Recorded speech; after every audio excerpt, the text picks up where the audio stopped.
birthday party. Oh, no. Once upon a time, in a faraway land, there was a place called Fairy Forest. And in the fairy forest lived the giant magical tree in which all the lovely fairies lived together.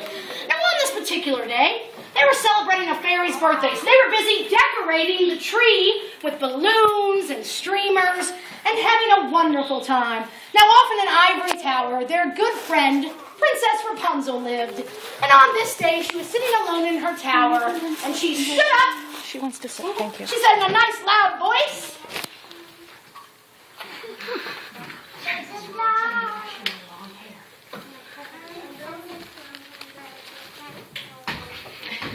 she was brushing her long hair. Now, not far from the ivory tower lived the dark cave where Flame the dragon lived. He was the greatest dragon in all the land. Flame came out of his cave that day, put out his big dragon wings. He stepped forward, he sniffed the air some, and he said in a nice loud voice,